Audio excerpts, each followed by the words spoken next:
Oui, bonjour à tous. Moi, c'est Bouja Bora et Jonathan. Je suis étudiant inscrit régulièrement à l'ICB, à la faculté d'architecture et urbanisme. Actuellement, je fais la seconde année, donc bac D architecture. Il y a plusieurs raisons qui m'ont poussé à choisir cette faculté. Premièrement, parce que je suis passionné d'abord de la construction. La deuxième des choses, actuellement, je passe ma vie dans un milieu où il y a cette construction-là qu'on appelle construction anarchique. Il n'y a pas de caniveaux, il n'y a pas de distanciation entre maisons.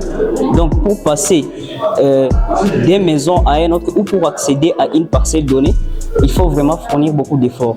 Donc, c'est ainsi que je me suis dirigé vers cette faculté pour apprendre plus sur ce qui est de l'architecture et pouvoir par la suite apporter quelques solutions innovatrices pour remédier à ces problèmes. Alors pour faire l'architecture, ça ne demande pas avoir beaucoup de choses. Il faut d'abord avoir cette détermination et ce courage-là. Parce qu'on peut avoir la détermination, mais on n'a pas les moyens. Mais quand on a cette détermination et on sait ce qu'on est venu chercher, l'université peut vous soutenir ou vous pouvez trouver d'autres sponsors qui pourront vous aider à évoluer.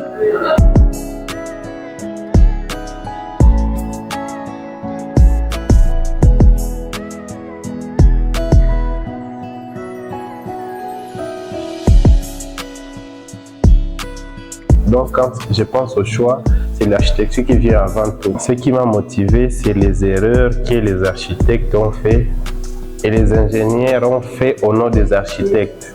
Bon, comme le disent les Français, il faut être enthousiaste de ce métier pour y exceller. Donc, il faut s'y planquer en totalité et avoir foi en soi. Actuellement, on ne sait pas dans quel climat nous sommes. Il arrive des fois qu'on se demande pourquoi nous sommes allés en architecture. Mais quand on quitte sa table à dessin, directement on se dit qu'on doit défendre la fierté que les gens ont en nous. Et c'est ce qui nous motive à continuer pour ne pas baisser les bras.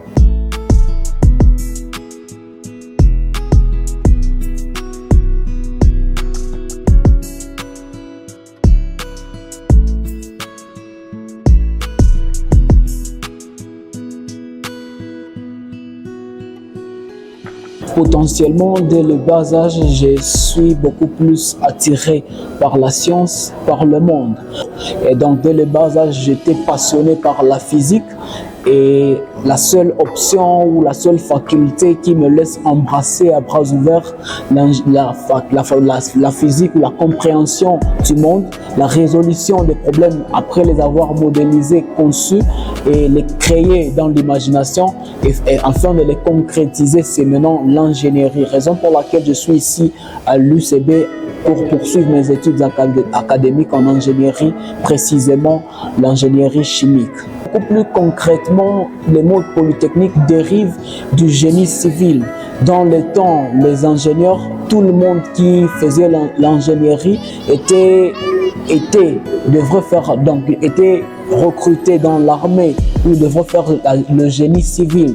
Et donc c'est de là que remonte le mot polytechnique. Et maintenant, d'une manière particulière, parlant de l'ingénierie chimique ou la chimie industrielle, la chimie étant l'étude de la matière, alors l'ingénieur chimiste, c'est la personne qui sache étudier la matière afin de produire des produits dans un langage beaucoup plus ingénieux. On dit c'est une personne qui sache valoriser le produit. Quand j'entends polytechnique, j'entends la résolution des problèmes.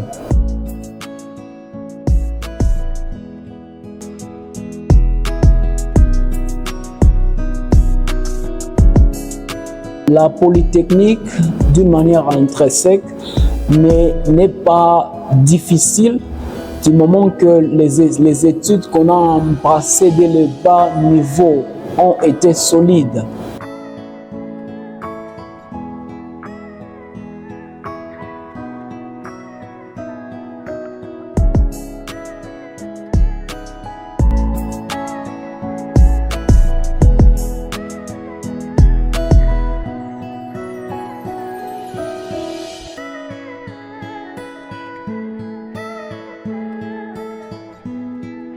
Bonjour à tous, je m'appelle Irenge Molimbo Samuel.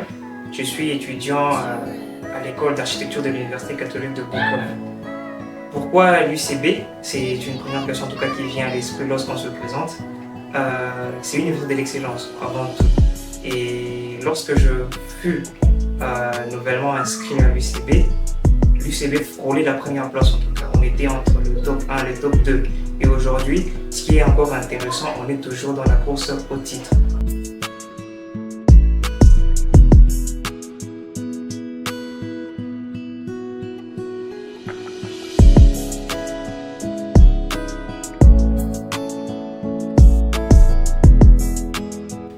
Je fais l'école d'architecture et la question qui revient encore une fois, pourquoi je choisis l'architecture. Au début, je ne savais pas, j'avais aucune idée. Je venais juste pour passer le temps, en tout cas, parce qu'au départ, moi, je voulais faire la polytechnique. Et au départ, c'était l'école d'architecture, c'était la faculté d'architecture. Et on ne faisait que l'architecture et l'urbanisme au début. Et que je me suis adapté facilement. Les conditions dans lesquelles l'UCB nous mettait, nous étudiants, étaient quand même favorables et on se retrouvait entre camarades, entre amis et avec des opportunités. Donc au départ, l'UCB n'était pas, la faculté de polytechnique ou d'architecture n'était pas vraiment mon choix principal, mais je me suis dit pourquoi pas. L'école d'architecture, lorsque je suis arrivé, il y avait vraiment d'autres difficultés au départ, parce qu'on avait en tout cas un local préparatoire. C'était un grand local où il y avait la possibilité de mettre 200 personnes. Au départ, on était à 150, 170. Et on a quand même connu de profs plutôt intéressants, parce que lorsqu'on était à l'école secondaire, on était beaucoup plus habitué à un prof parcours. À l'UCB, on a maintenant vu de nouvelles choses. On a eu des profs belges, c'était intéressant parce que lorsqu'on se retrouvait entre camarades des autres institutions, on se disait, vous étudiez avec qui? Et là, on se disait, notre enseignant, on avait le prof Tudor, et déjà on côtoyait les aînés qui avaient d'autres profs belges, d'autres profs étrangers. On se disait, en tout cas, à l'UCB, il y a une référence. Les difficultés, il y en a, c'est vrai, au départ, on était coincé dans une salle, il n'y avait pas de salle de maquette ni d'atelier, et là on était obligé de transformer notre auditoire en atelier. Et c'était quand même une expérience intéressante parce que ça nous permettait de se conformer à une dure réalité de la vie où on se retrouve pas avec ce qu'on a. On a toujours souhaité, mais aussi on fait avec le moyen que nous avons à disposition. Déjà, c'est ça l'intelligence, c'est de transformer l'environnement en quelque chose de positif. Les avantages que la faculté nous donne, en tout cas, la faculté, c'est un prolongement de l'université. Donc, les avantages qu'on a de la faculté proviennent aussi de l'université.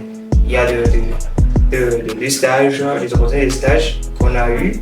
Il y a aussi des projets ARES et des projets Erasmus qui viennent et les étudiants ont souvent été retenus. Il y a des projets qui sont financés, mais aussi il y a une fois qu'on a des bons résultats, on est retenu.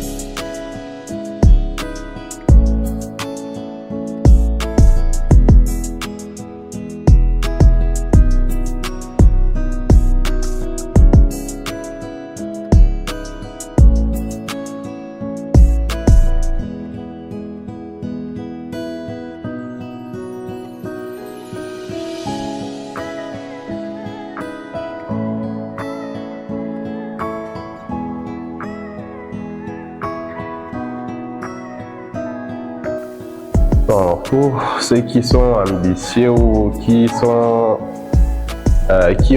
l'envie là de venir poursuivre et qui ont le choix d'être architecte un jour, bon, je peux les conseiller seulement de se mettre au boulot et d'oublier la couleur de leur drap, du lit et du sommeil. Donc, il faut qu'ils soient courageux. Il n'y a rien de difficile, c'est seulement organiser son temps. C'est d'être d'abord concentré. Et avec le temps, tout va bien se passer et vous allez évoluer et vous allez progresser et vous allez aller encore plus loin si vous avez des ambitions.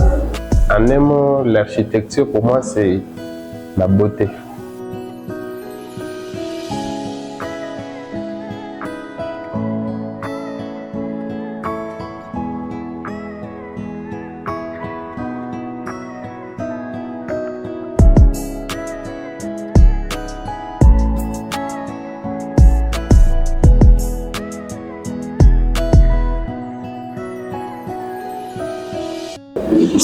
ils sont vivement le bienvenu et nous serons plus que contents de pouvoir marcher dans la main dans la main avec eux afin de leur montrer progressivement de fil en aiguille comment ça se passe et aussi nous aider à marcher comme une équipe pour le meilleur, pour un avenir radieux.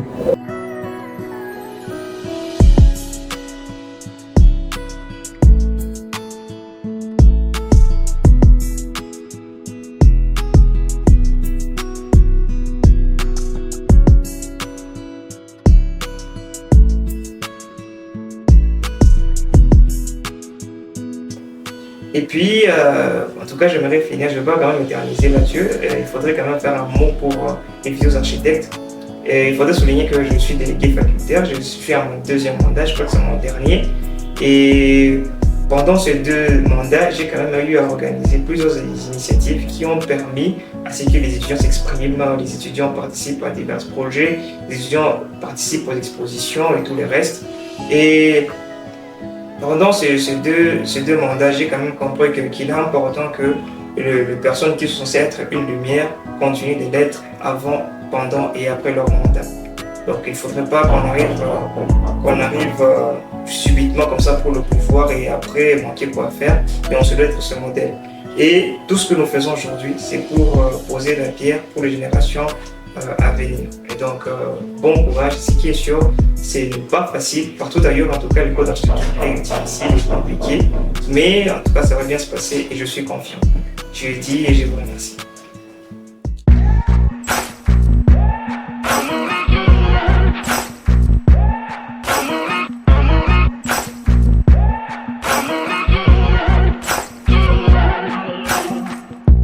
Maybe I'm foolish, maybe I'm blind, thinking I can see through this and see what's behind. Got no way to prove it, so maybe I'm lying. But I'm only human after all. I'm only human after all. Don't put your blame on me. Don't put your blame on me. Take a look in the mirror, and what do you see? Do you see it clearer, or are you deceived in what you believe? 'Cause I'm only human after all, and you're only human after all. Don't put the blame on me. Don't put your blame on me.